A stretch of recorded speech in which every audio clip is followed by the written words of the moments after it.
Welcome, everybody, to another edition of The Life Between All or Nothing with me, Scott J., and of course, the beautiful And I'm Mary Kay. Mary Hi. Kay.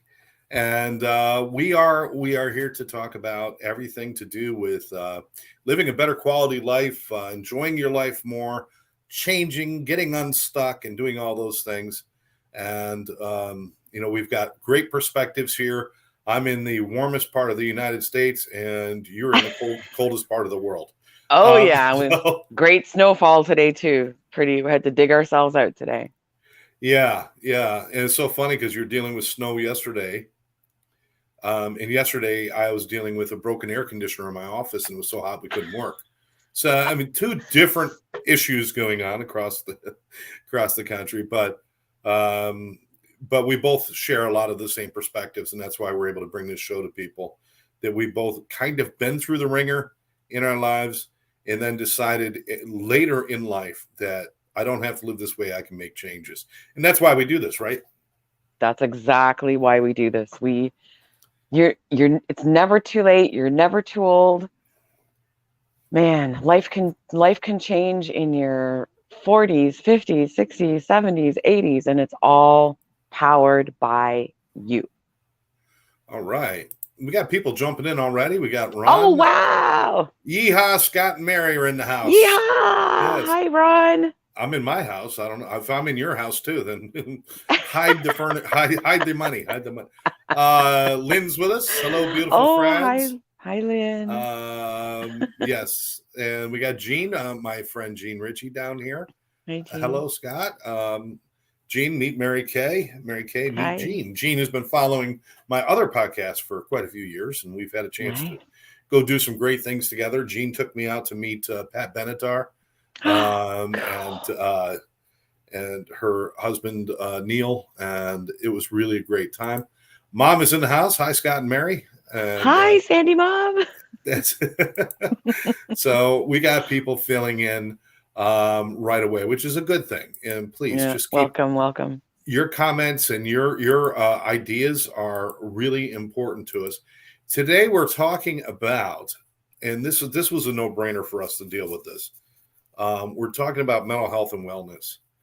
And what I'll tell you is that if you're trying to change your life, if you're trying to improve your life or better yourself or any of those things, any kind of positive move, if you're not mentally healthy, if you are not taking care of yourself, those moves are just kind of shuffling pieces around the same board. You're not gonna get any better. You have to deal with your mental health and your wellness, and that's everything. That's making sure that you're eating properly, taking care of your Hmm. body, but most importantly, taking care of your mind and your spirit. So Yeah, I know definitely this is important optimizing. to you, Mary. I know this is really important to you. Yeah, it's so very important to me.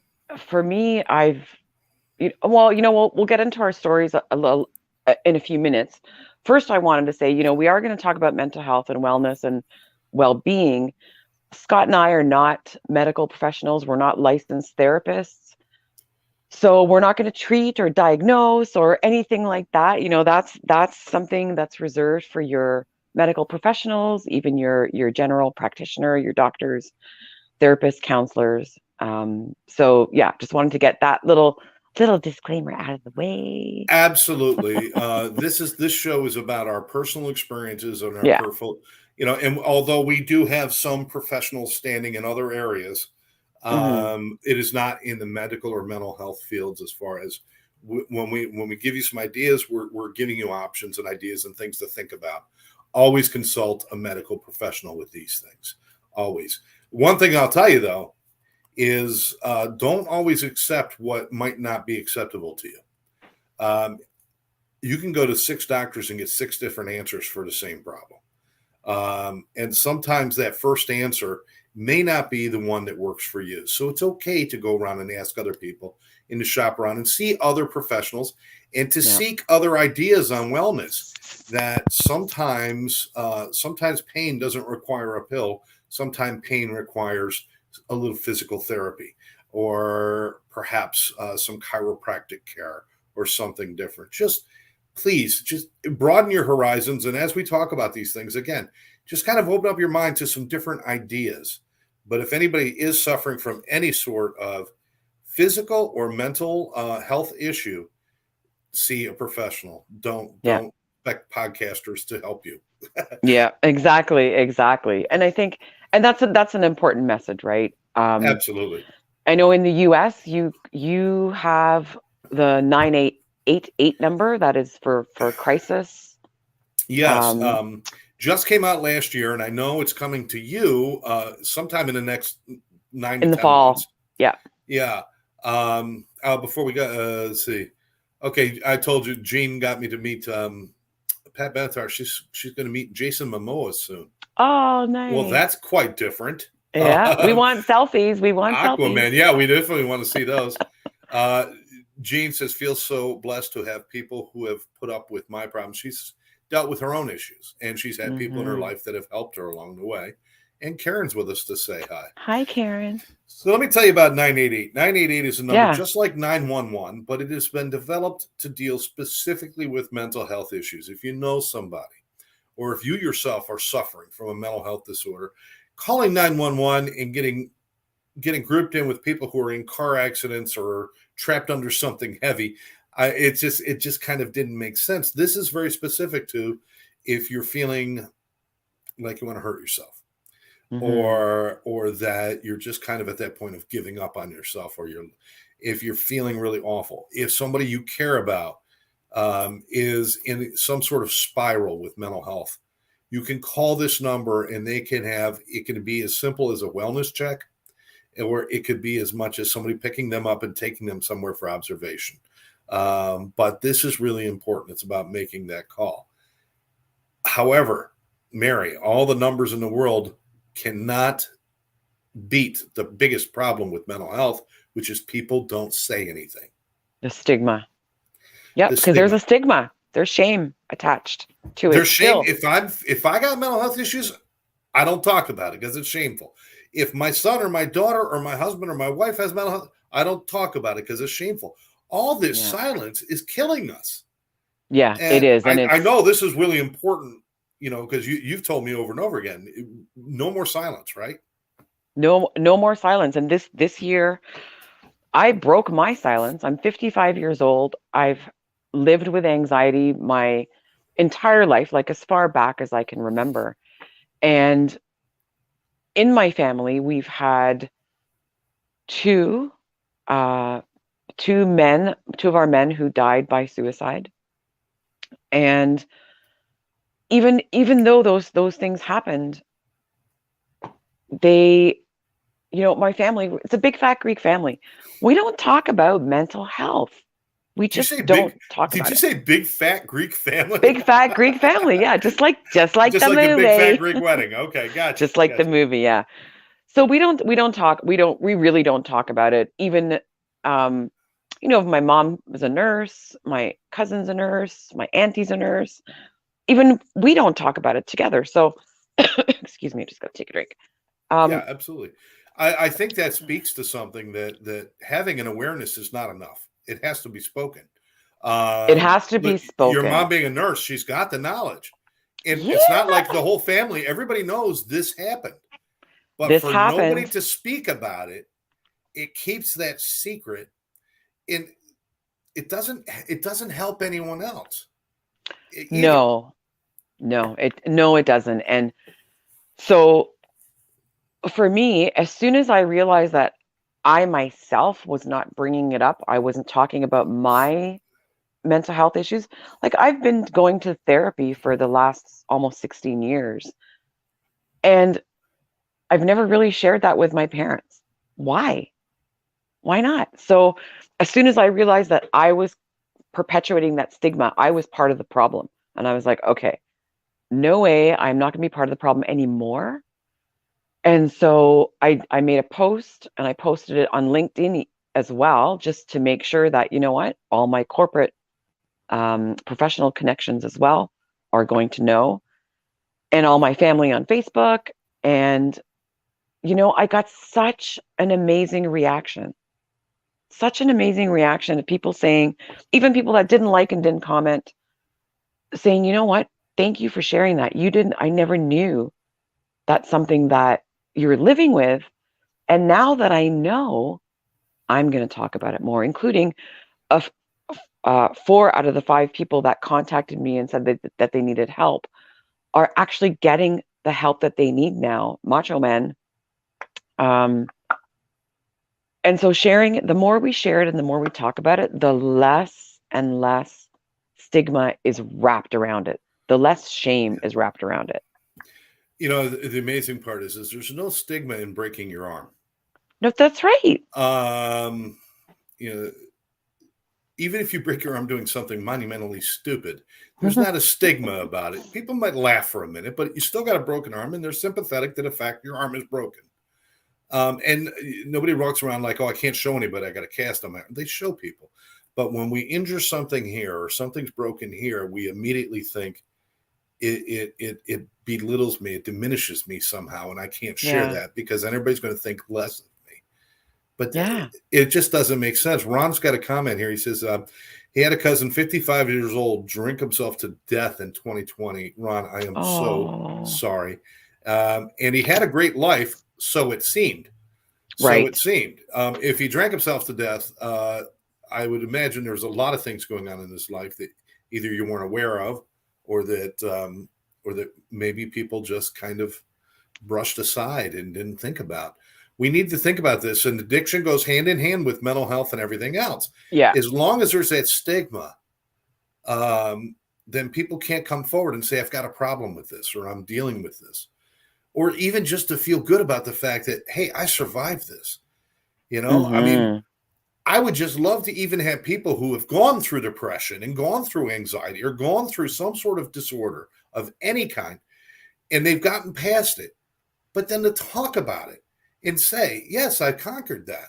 And I would love more people who have dealt with addiction problems and alcohol problems to just say, yes, I conquered that. Somehow it became a secret society of sober people, and we don't talk about it.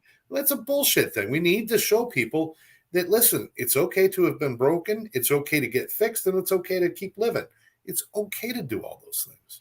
It is. And Scott, you know what?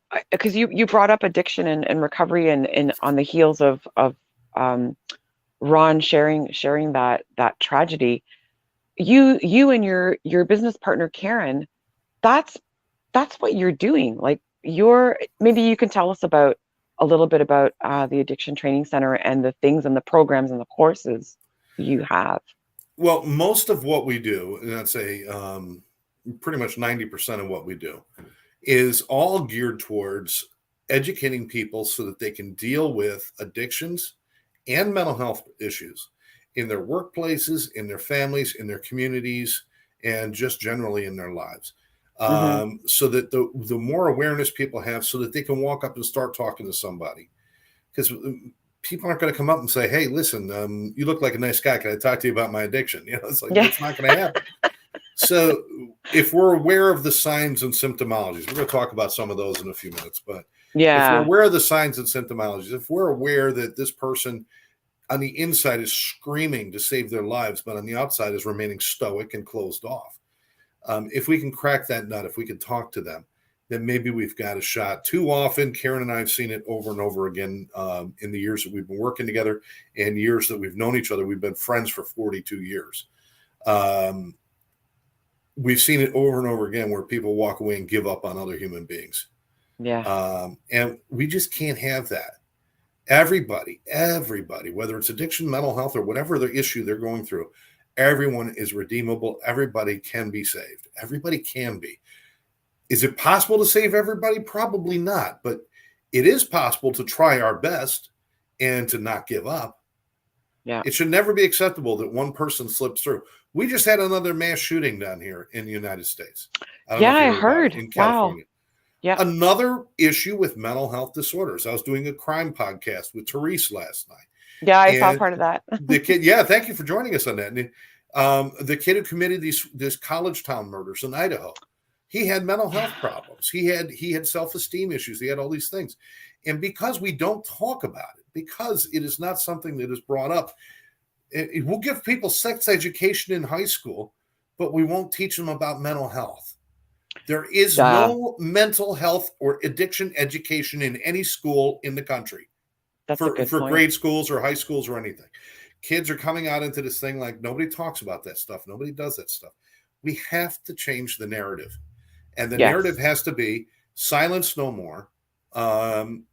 Everybody's messed up in some way.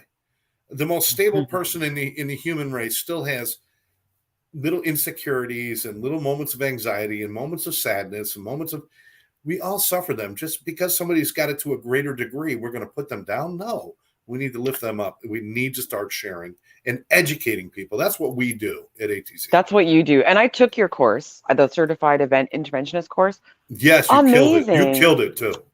Thank you. I took it because I wanted more. So I wanted to learn more about what you and Karen do. And I also wanted more vocabulary so that I'm better equipped to help people. And I also took the one from the Mental Health Commission of Canada. Right. That was the mental health first aid course. So same thing, just like a physical first aider, it's a mental health first aid. And one of the biggest parts of, well, both your courses was rapport and listening. Yes. Listening to people. And if we can all just remember that whoever we come across, grocery store, beside us at the bus stop, wherever, that if we can just listen to people, we can listen for some of those signs that you're going to talk about, Scott. Yeah. And people just want to feel seen, heard, and understood. If they feel safe, psychologically safe to speak to somebody, and if, they speak to one of us, we will listen to them. We will encourage them to seek help. We will look for or give them resources and say, here, you know what? I've got this in my phone right now. Why don't we make this phone call right now? Or if they have somebody supporting them, maybe it's a brother or sister or a neighbor or a friend. It's like, can we call your friend? We'll call them together. Yes. So listening is just such a huge thing, and being empathetic and compassionate. And I just want to add one more thing to that. Yes. Because a lot of people did not know that I was struggling with my mental health over the years. And even now, right? I still have things that I need to deal with, need to practice, and to make sure that I'm resilient. So check on your strong friends. And I'm saying this to everybody in the audience, everybody who sees this on the replay, please check on your strong friends. Just because they look okay doesn't mean that they are completely okay. Oh, absolutely. Yeah. Absolutely. It's the people that are out there. I mean, look at Robin Williams, for crying out loud. Yeah, and Twitch. Robin Williams, loud and out there and making the whole world laugh. And the only one that wasn't laughing was him. But because he was so over the top and magnanimous, you thought this guy's he's got it all together. And, you're not thinking that he's that close to the edge. And you don't just all of a sudden one day just kind of go over the edge. You walk that fine line for a long time before you do. So he's been hurting all that time, but because he looked so strong and was so loud and so over the top, people assumed there was nothing wrong with him. We have to acknowledge Judy's with us for a moment. Judy! She's off on an adventure, just passing through. Judy. I know what she's doing. She messaged me earlier. I'm excited. What was it? I guess we can't share. That's not up to us. But I remember she told me I'll have to look at my messages again to see what it was. But good for you, Judy. Enjoy yourself. And this is Randy Horvath. Randy and I have not seen him in probably 20 years. Wow. But we actually grew up in the same neighborhood together, and when we were kids, and we were, we used to swim in each other's pools and do stuff like that, and played in the neighborhood together, and we stayed friends all these years. Nice. Distant. He's up in Albany, New York now. We're outside of Albany. So anyway, thanks for joining us, Randy. Yeah, thank you. The point can't be driven home enough. Mental health is not something to be ashamed of. That's right. Having issues is not something to be ashamed of. Hiding from those things, that's where the shame is created, because we all create this narrative in our head that we're less than. You are not less than because you're suffering a We certain do. problem. Yeah. Some of the most That, brilliant people, some of the most brilliant people.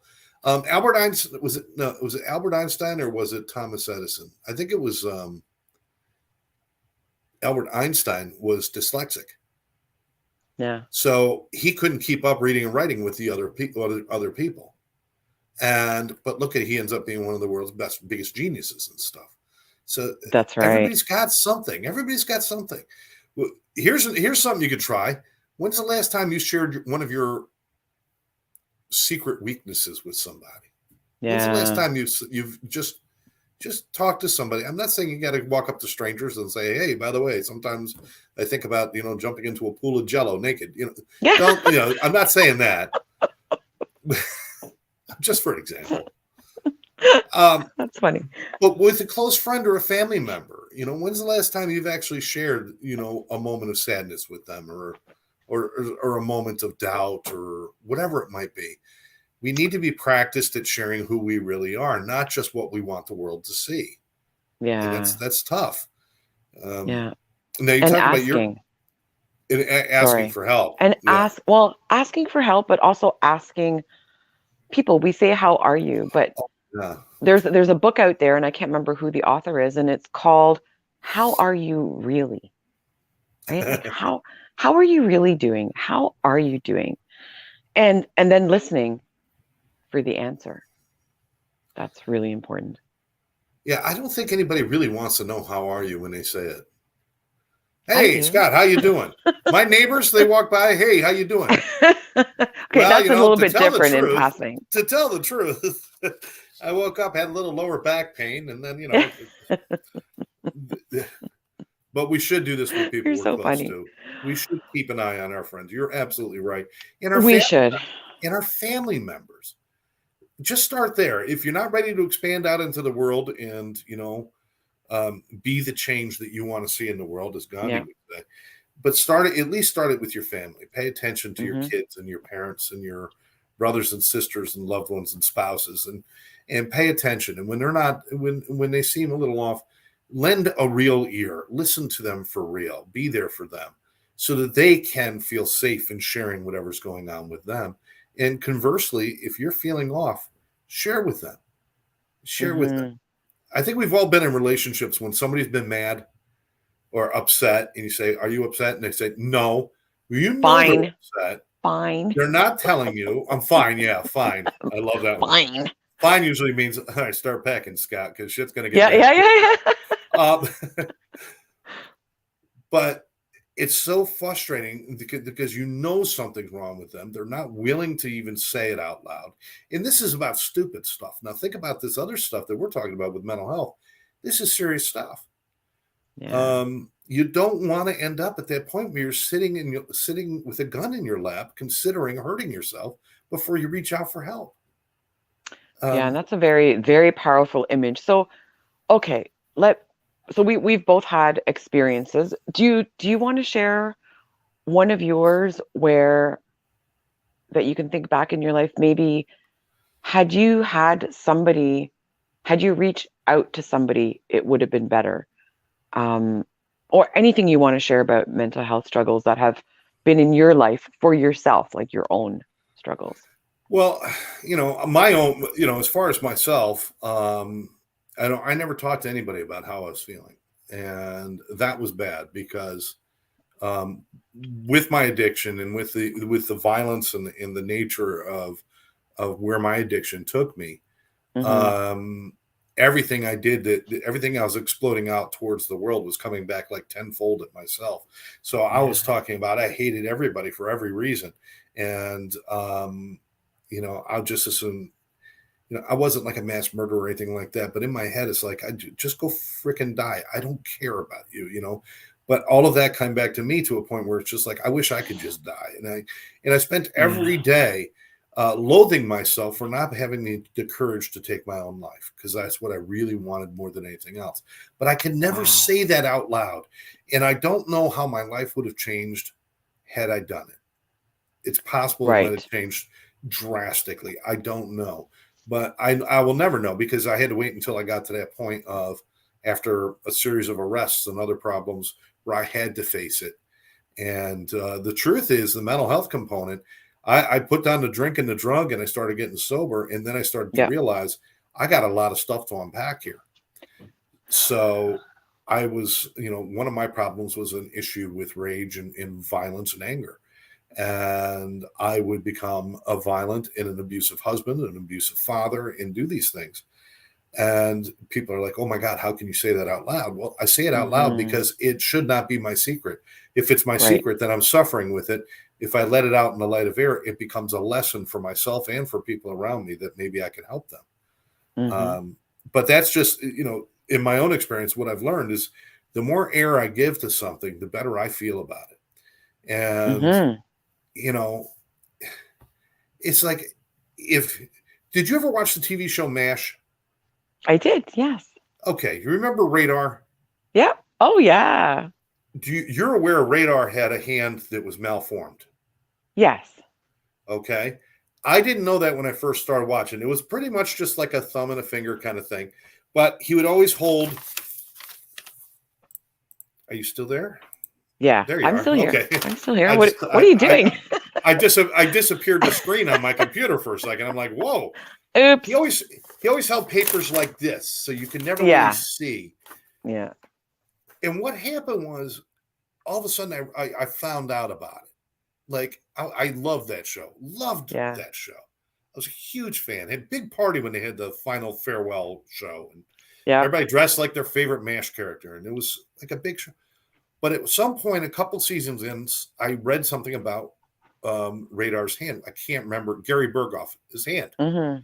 So now every show I'm watching, here he is. He's hiding it from me, but it's all I can think about. It's all I can see.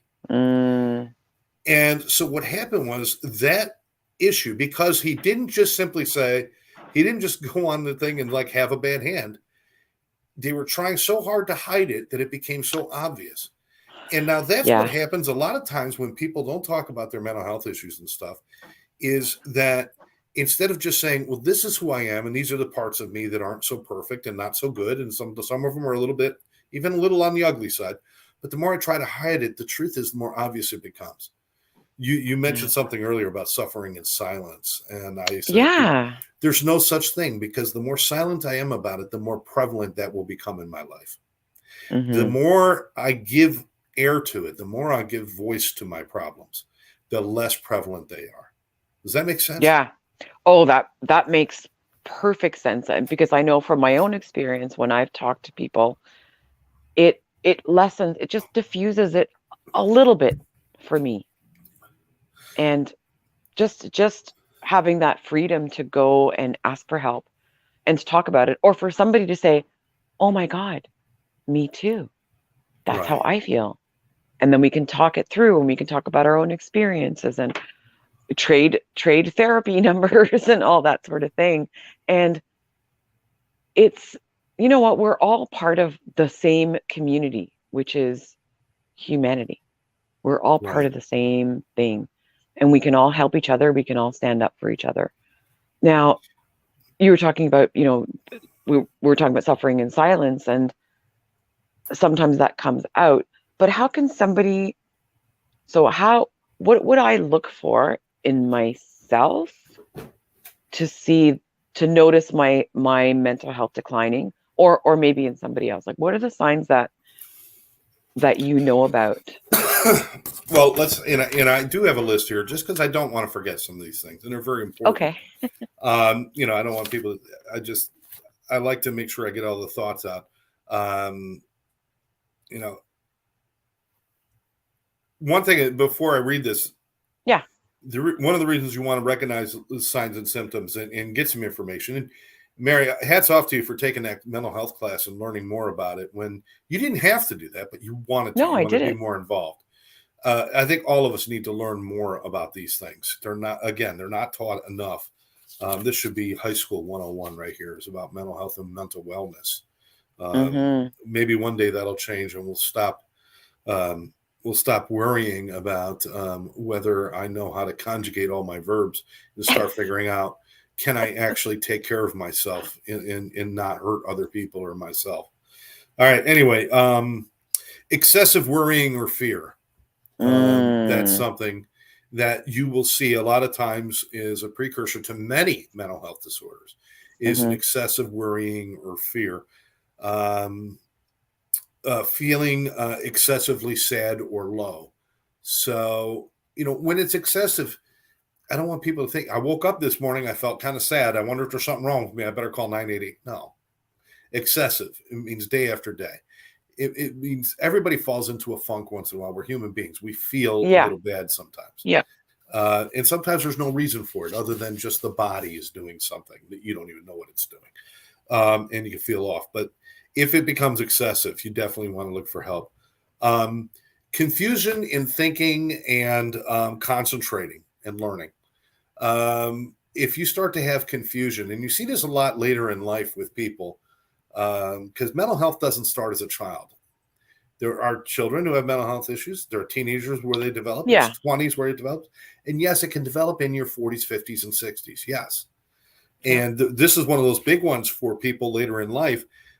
Things that used to be pretty easy to figure out and stuff are no longer easy to figure out. You become very confused and you have a hard time concentrating. That's a sign of a possible precursor to mental health. Yeah, and these are possible precursors, right? It's possible, not, yes. Nobody's going to fit all of these. On. If you're watching this, that list is long. If you hit everything on that list, there's definitely a problem. Woohoo! Let's see. Extreme mood changes. Mm. That are almost like flipping a switch. I'm trying to describe how it feels because I can't describe. I didn't have those kind of mood changes. My mood changes pretty much always stayed miserable. But have you had those where you had those mood changes? Where I have. What does that feel like? How can you describe that? So for me, the mood change was instant fear, instant.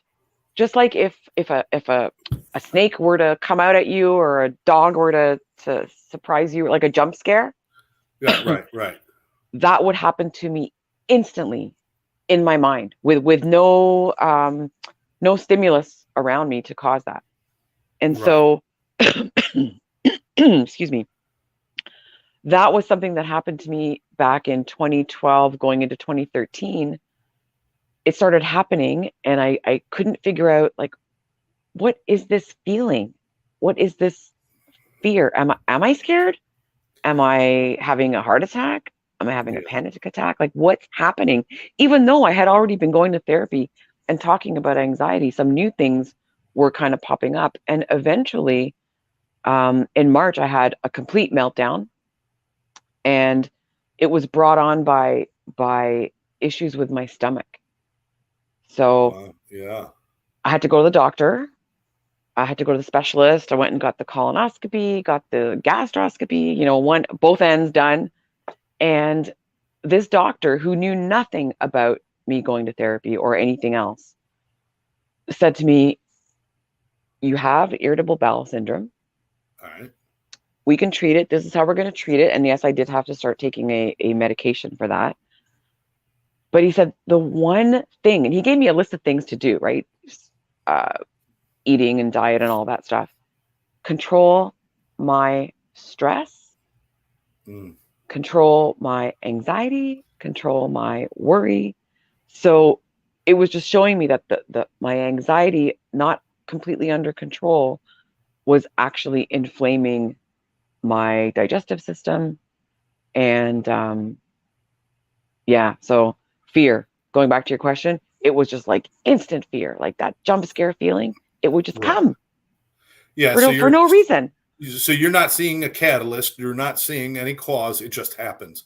And I mean, like you said, if a snake comes at you and you immediately your mood that's changes, normal. I mean, if your mood doesn't change, then crikey, you should be Crocodile Dundee out there somewhere. But if you don't have anything to assign that mood change to, then that could be a sign, especially when it's an extreme change, like over minutes, not hours or days, minutes, where you just kind of fly.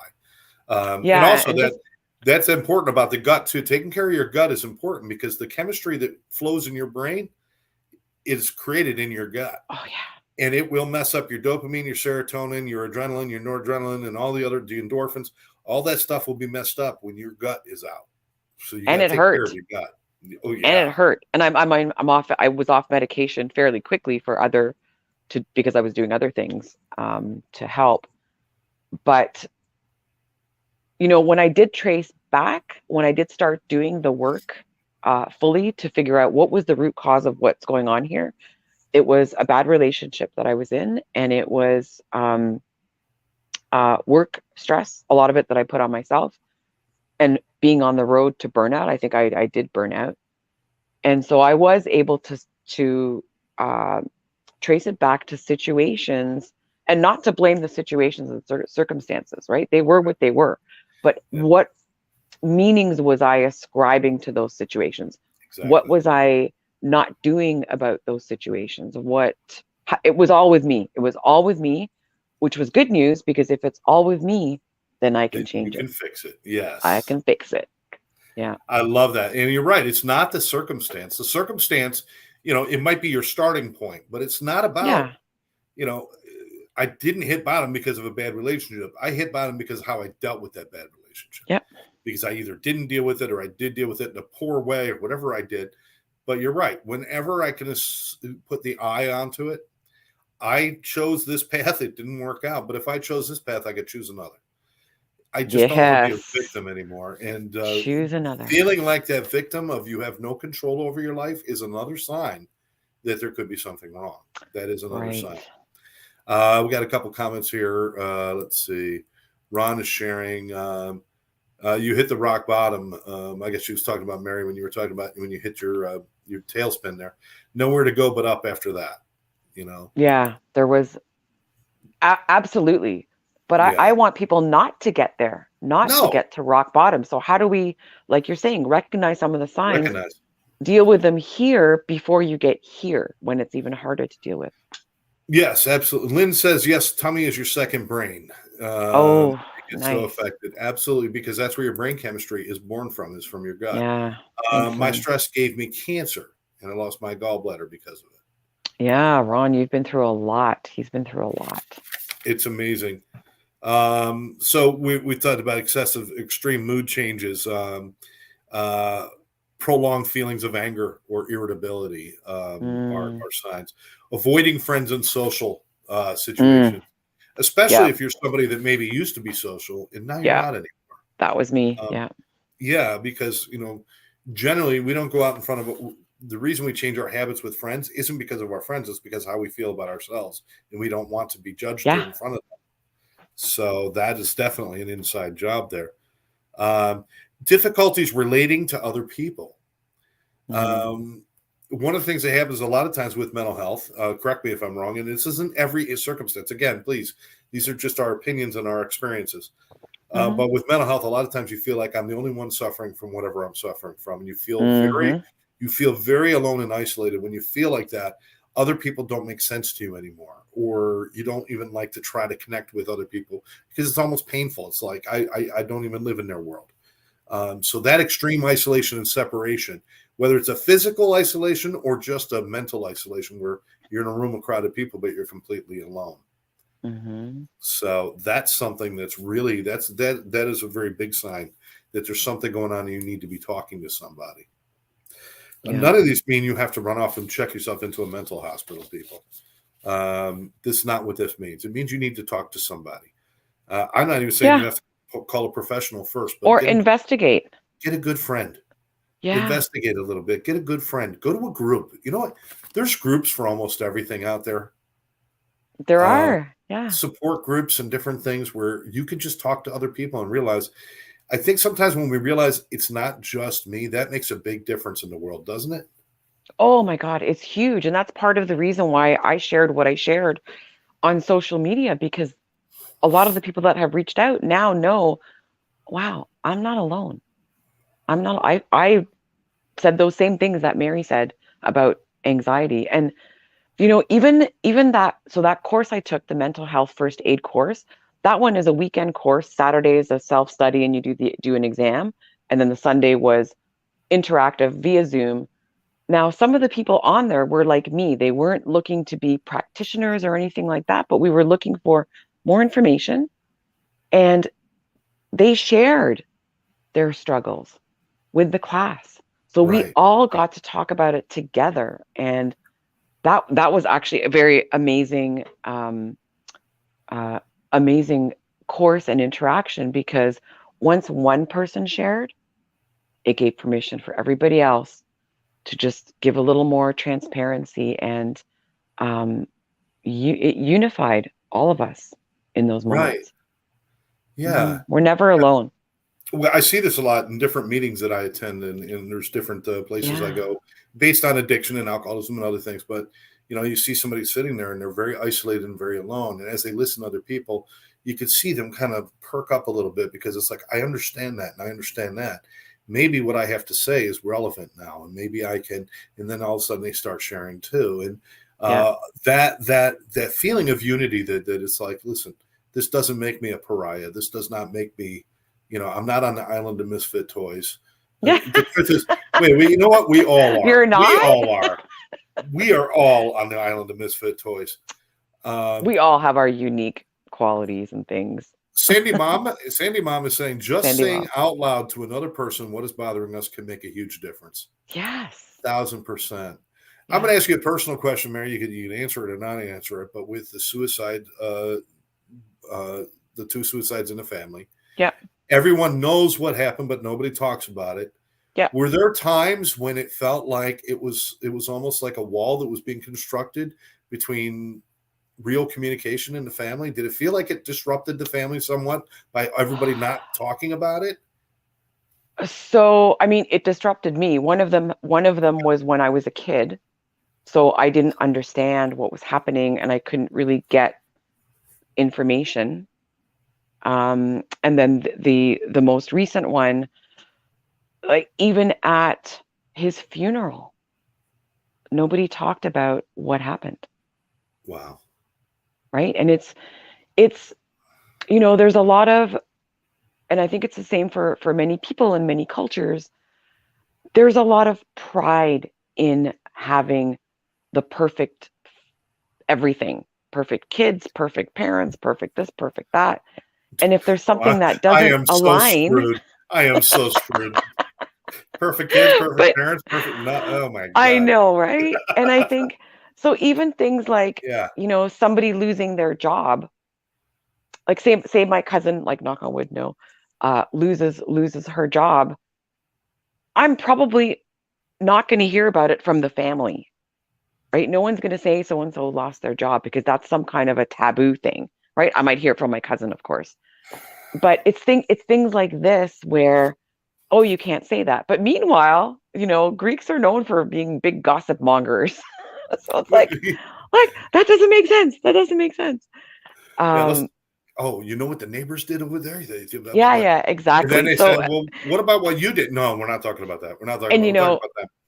I love, I'm proud to be Greek, and proud to be Greek Cypriot in particular, because we are a very loving, close family. And I think now that I'm starting to talk about it more, it just kind of lowers that tension a little bit. And so I'm committed to keep going and have Jimmy grab that baton and run with it, as he's doing with his friends, but doing it with other parts of our family as well. Well, there certainly are cultural things that happen. We see it in different cultures, and I see it with addiction and with mental health as well, where some cultures, it's like, we don't discuss family matters outside the family. As a matter of fact, we don't discuss family matters in the family either. We just don't discuss them. Yeah. We will fix them quietly and they will go away, and we never bring them up again. And that's what we do. Yeah. I've seen parents say, I don't want my children to go to get a treatment for addiction. We don't want that label. And it's like, and I've seen kids die in those situations. But it takes one person.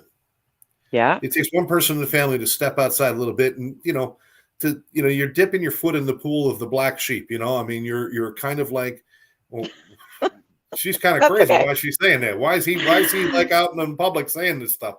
It's because sooner or later somebody's going to break the bubble, and then what you're going to realize is that we're all cool in the gang and everybody still loves each other and everything's still fine.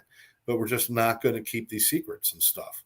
And somebody has to. Somebody's got to break Somebody that does. cycle. I mean, if you look at the things that people used to think in the 60s and the 70s or the 50s or whatever, things change. Right. And they change organically maybe, but we do have the power to not wait for that organic change and to be that catalyst for change right now. Because so last night I was watching, so Christopher Rausch, Ron Unscripted, our No Excuses coach, he had a special last night. It was him, it was Scott Goyette, it was Jack Ikoye, and Walter McKinley, 4 masculine, like macho men. Like you wouldn't want to meet these 4 guys in a dark alley, right? Right. And what they were talking about was men's mental health. And one of the statistics that was brought up was globally, and I think it was Jacques that brought this up, I think he said 550,000 men every year take their lives. That's 500,000 people.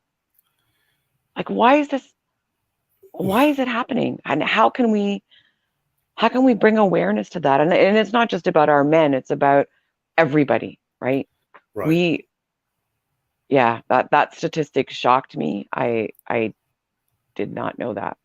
If you haven't had a chance to listen to Christopher Rausch, you have to look him up and is the No Excuses coach. And Walt McKinley he has been on our show on Tuesday nights and wrote a great book. I believe it's something about Out of the Shadows or something like that. No, it's Monsters in My House. Monsters in My House. That's what it is. Fabulous book.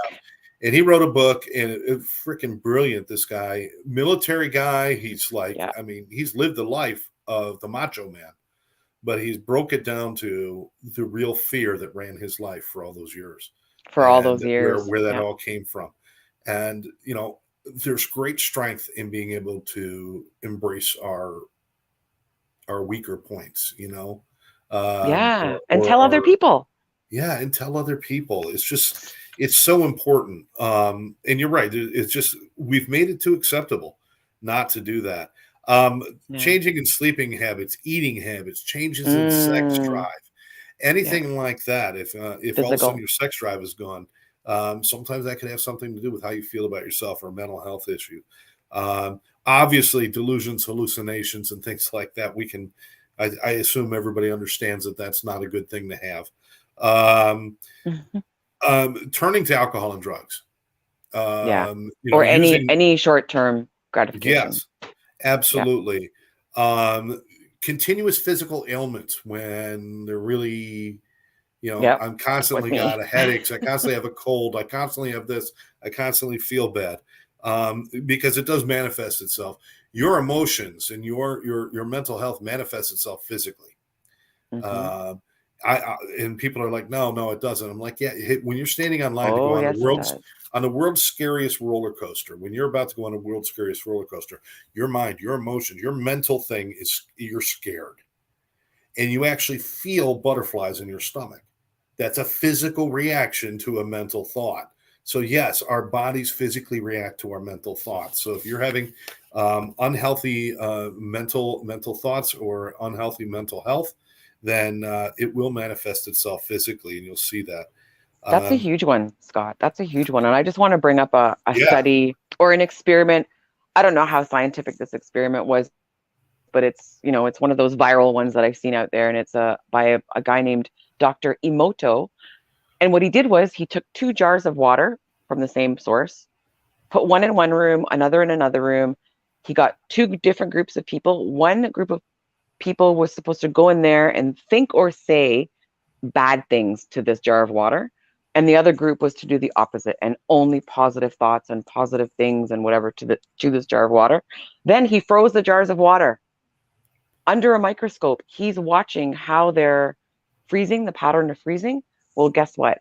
The one with the negative people is all jagged edges and all this stuff. And then the other one with the positive is all beautiful snowflake-like patterns. And what he was trying to prove was that our thoughts do physically affect our body, which is made up of so many, 70% water or something like that. So there's there's no doubt.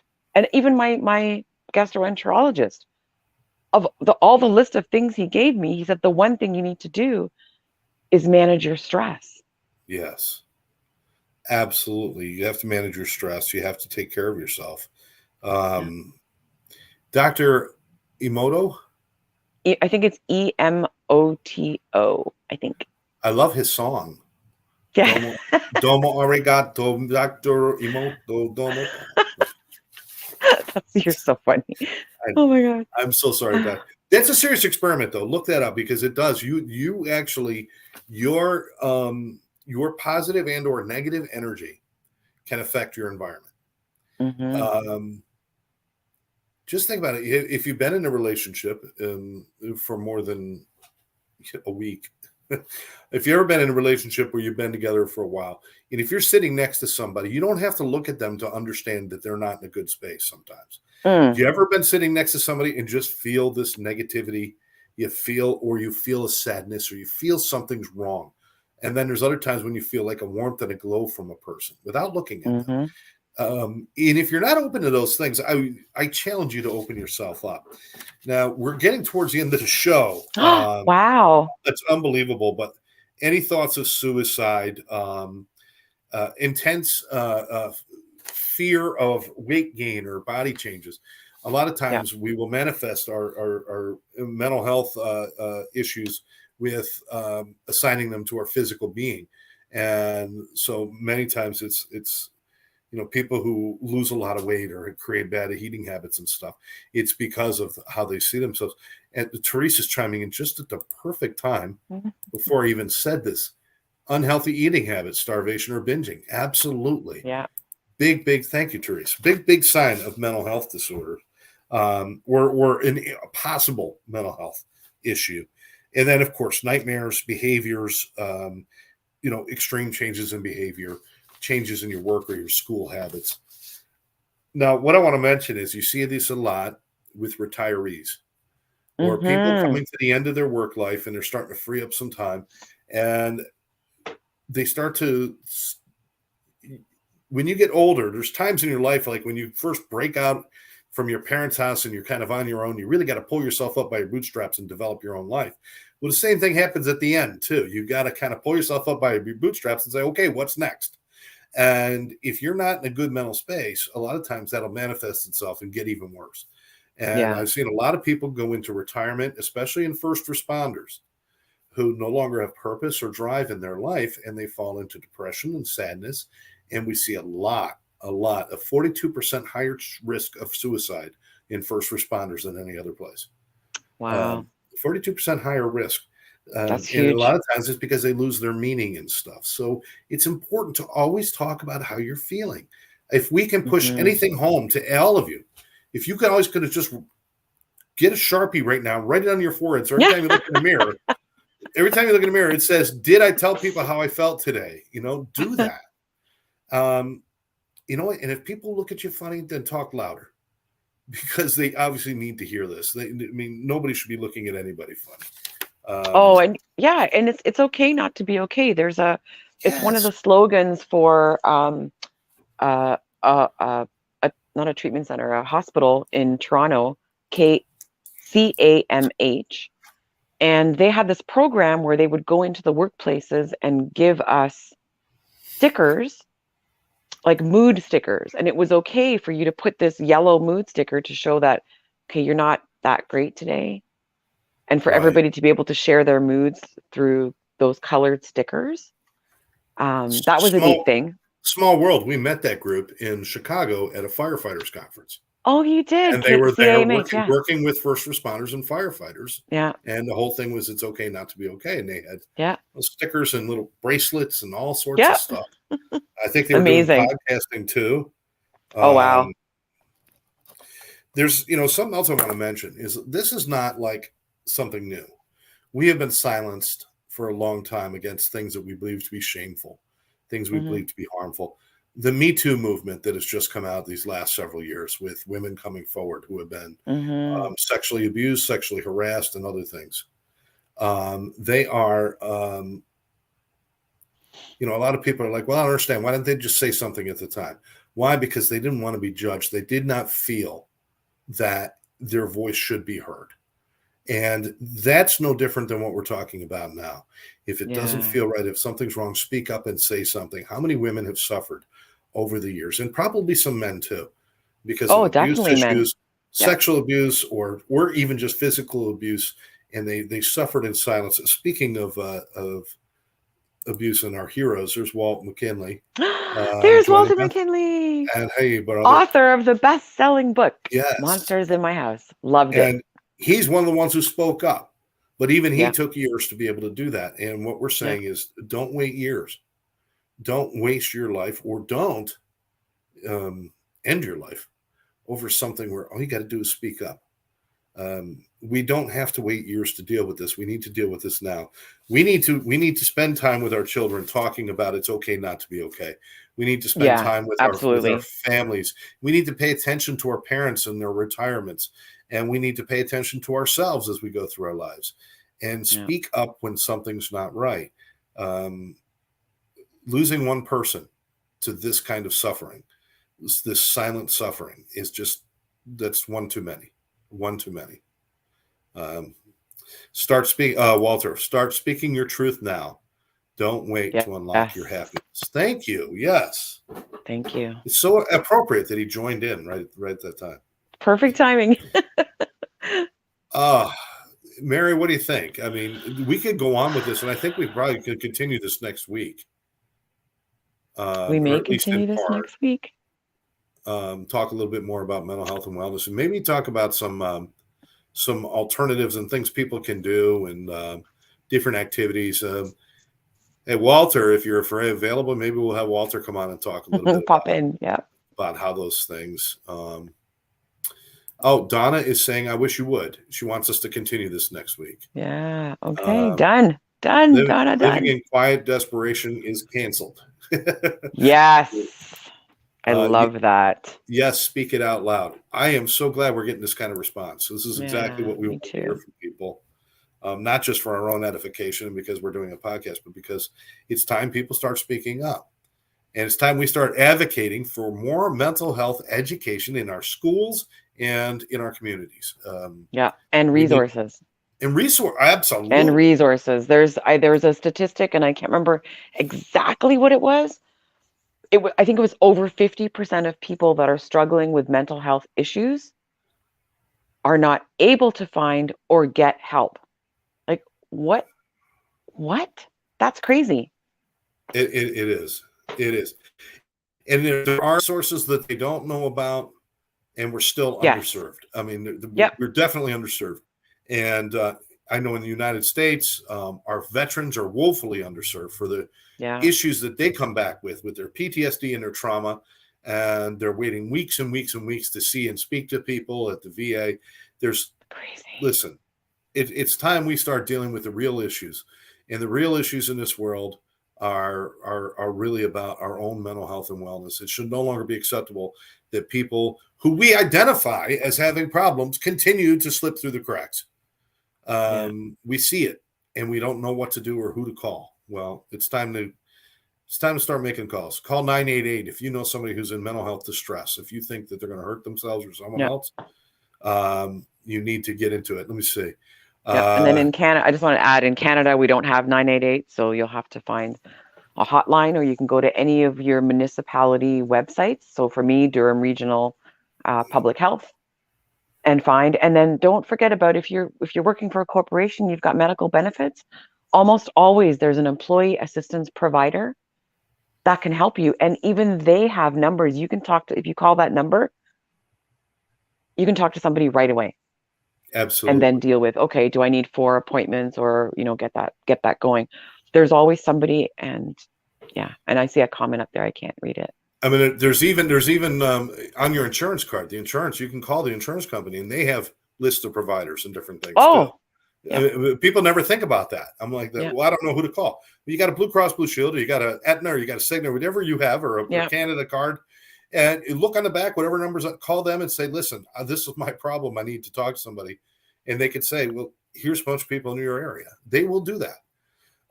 Okay, Donna's saying she wished she came in earlier. Okay. Walter, I'll always support our tribe and help whenever I can. Would love to Oh, join you too. Great. thank you. That's Uh, amazing. Ron is giving us an amen. Karen saying great information and topic. Facts. Therese says, especially now, getting your first therapist appointment can take over a month, which is I know. Wow. That's I crazy. know. So I can share with you that somebody that reached out to me was able to get an appointment within like an intake appointment less than a week and an appointment like an actual therapist appointment like a week after that. So it might take some digging, and if you need help, like if somebody needs help with that, get a friend to help you with the resources, get them to call around, Absolutely. get them to because it should not like a month is crazy if somebody's in crisis. If No. nothing else, go to your local hospital. If there Yeah. is an Full immediate crisis. crisis, go to your local hospital, and Yeah. they have to help you. They have to help you. The funny thing is I can have a broken tooth and get it fixed faster than I can see a therapist because I want to kill myself. Yeah. That's That's I crazy. shouldn't say it's a funny thing because it's not. That's not good. Lee says, in the process of finding help for my daughter, I ran across providers with 18-month wait lists. Wow. Lee, keep pushing. If there's anything we could do to give you any suggestions, we'll try. But wherever you live or wherever you are, just keep pushing. Just keep pushing. You'll find something. I hope. The fact that there's an 18-month wait list tells me we are underserved in mental health, and we got to do something about it. Yeah, we got to do something about it. And that's why we're here, Scott. We're talking. Walt was on with Scott and Christopher and Jacques last night. They're talking. They're speaking specifically to men, on that, and also the women who love them and the family who love them. And the more we can put ourselves out, we all have a platform now. It's not just That's having right. a podcast. Everybody can get on social media and say something kind, share what they're feeling, if they're okay with doing that. I'm not saying everybody needs to do that, but we do have a platform and we can use it for good. We really Absolutely. can. Absolutely. Final thought. Lee says, I did find one. Okay, I found Yeah. one. Good. Lee, God bless you, and I hope your daughter's all right. But let's beat this, people. Let's beat the stigma. Let's not just suffer anymore, and let's do something different. In our lifetime. In our lifetime, what we're done isn't working. I want it to happen in our lifetime. What we've done is not working. It's time for us to try harder and do more. Yes. Mary Kay, we've run a little over, but it was worth it on this show. Ooh. Absolutely. We'll be back, and we will pick up the topic of mental health and wellness and addiction. I'll add addiction in there too, and we'll talk about those things. And because it's no sense changing your life if you don't feel like living your life. So let's do a little more work on this mental health. Maybe we'll get some people to join in next week. But any final thoughts, Mary Kay? Final thoughts to anyone who's listening to this now or on the replay and is having any kind of thoughts or struggling. You are not alone, and I believe in you. Those are my final words. And thank you. And I can't say any more than that myself. Everyone has the ability to change. Everyone. We don't always know what we're going to change into. Well, last week it was our pajamas. Yes, but your circumstance is not very much the same print as on my shirt today as it was on my bathrobe last week. Next week, no costumes needed. Make sure you join us right here next Thursday night at 7 for Scott J. and Mary Kay, The Life Between All or Nothing. Thank you, everyone, for joining us. We will catch you next time. Bye-bye. Thanks.